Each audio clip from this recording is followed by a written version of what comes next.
Hello friend, જય શ્રી કૃષ્ણ, રાધે રાધે, જય માતાજી.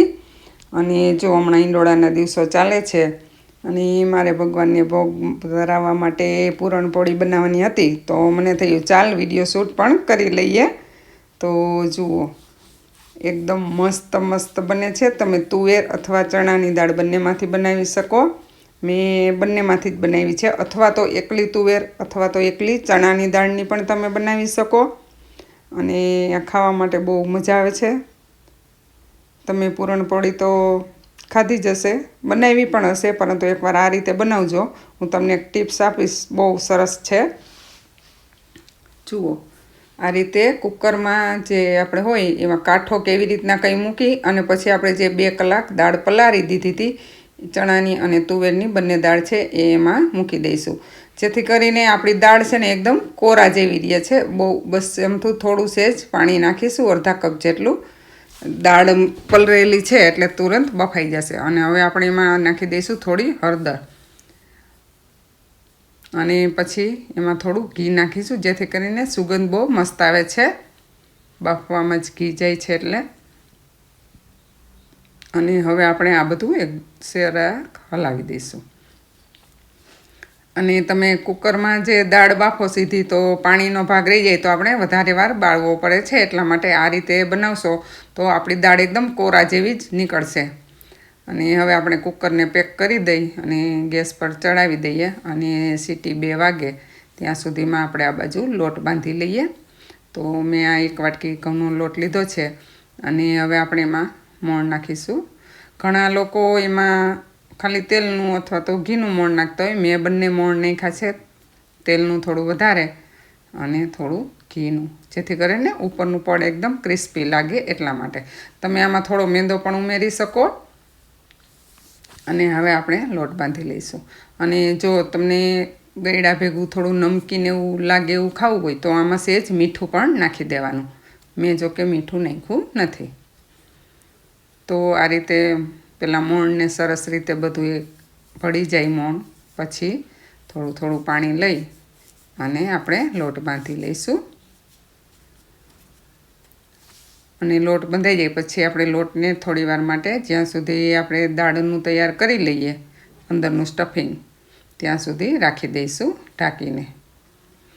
અને એટલા માટે લોટ પણ એકદમ ફૂલીને સરસ થઈ જાય અને કૂણે પાવી જાય છે. એટલા માટે ઢાંકી દઈશું. અને આમ હવે જો આ બાજુ આપણું કુકર પણ વરાળ નીકળી ગઈ છે અને 2 સીટી વાગી ગઈ છે.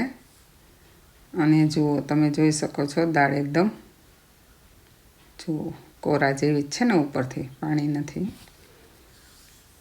અને એકદમ ચડી પણ ગઈ છે.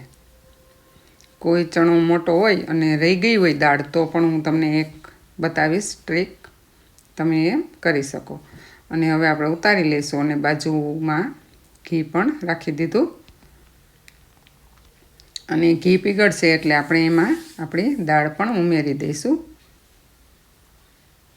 તમે આમાં પાણી રહ્યું હોય તો નિતારીને કાઢી પણ શકો, પણ લગભગ રહેતું નથી અને થોડું હોય છે એ તો આપણે આમે ઘીમાં ફેરવવી હોય છે એટલે નીકળી જાય છે. જુઓ, આ રીતે બાફશો એટલે પાણી બિલકુલ રહેશે નહીં. હવે આમાં એવું થાય છે, ઘણા ચણા કોઈ મોટા હોય તો એ રહી જાય છે, તો એના માટે તમે હવે આપણે ખાંડ નાખી દઈશું. પરંતુ એના માટે આપણે જે બટેટાનું જે હોય છે ને આપણે છૂંદવાનું, એનાથી તમે છૂંદી શકો દાળને. ઘણી વખત જો કોઈ દાણો આપણને એમ થાય છે કે કાચા જેવો છે અથવા તો મોટો રહી ગયો હોય, તો જુઓ આ રીતે, તો તરત સરસ થઈ જશે. લગભગ રહેતા નથી, પરંતુ રહી જાય તો, અને જે કોઈ રહ્યા હોય એ થઈ જાય છે સરસ. અને હવે આપણે જે મિશ્રણ છે એ શેકાવા માંડ્યું છે ઘીમાં એકદમ સરસ સરસ.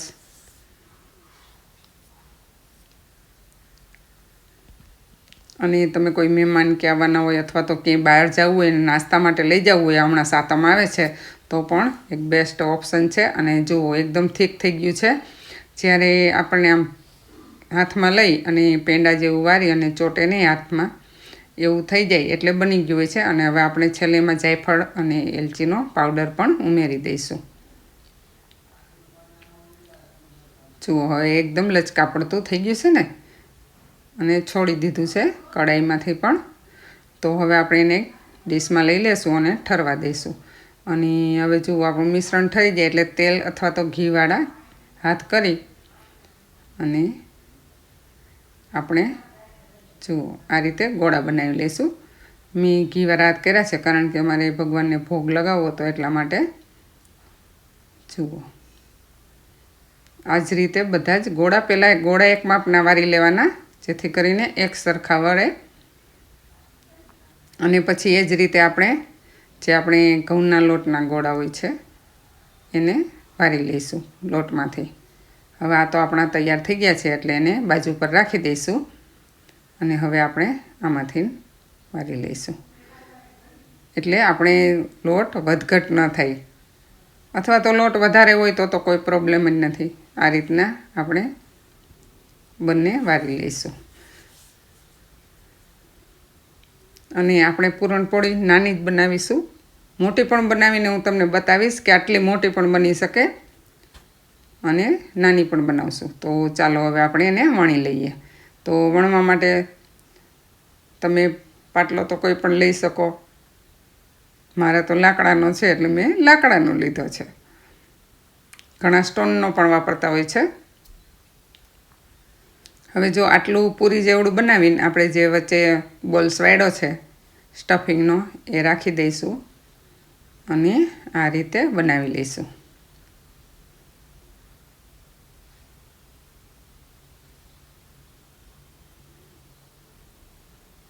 તમે ઉપરથી જે લોટ કાઢવો હોય તો કાઢી પણ શકો, પરંતુ તો વધારે આછી થઈ જાય છે એટલા માટે લોટને ત્યાં ને ત્યાં સરખી રીતે કવર કરી લેવાનો, જેથી કરીને ખુલી ન જાય એટલા માટે.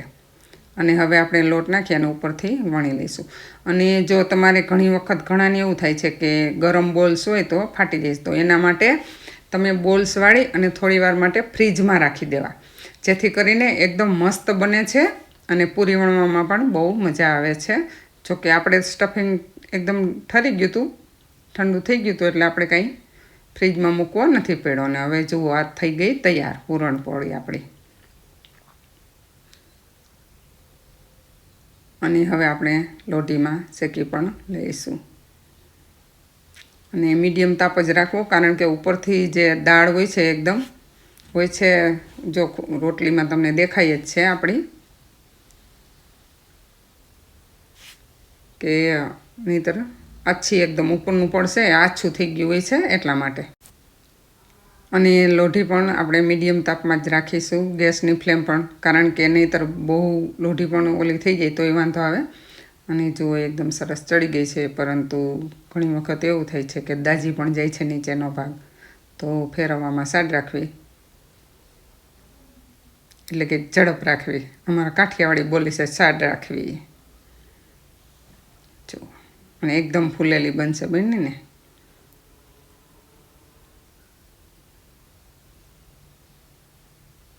જુઓ આ રીતે, પછી નહીંતર મારા જેવું થાય.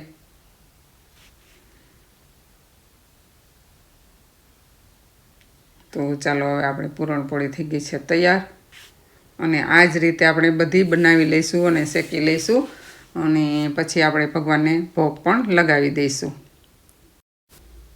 અને આને તમે બહાર જતા હોય ને તો 3-4 દિવસ તો કંઈ થતું જ નથી, કારણ કે આપણે સ્ટફિંગ પણ એકદમ ઘીમાં સરસ રીતે શેકવું હોય છે અને આ પણ શેકી લીધા હોય છે સરસ રીતે, એટલા માટે. અને જો હું તમને બતાવું, હવે આ કેટલી ફૂલેલી, જો એકદમ સરસ ફૂલી બને છે ને. જુઓ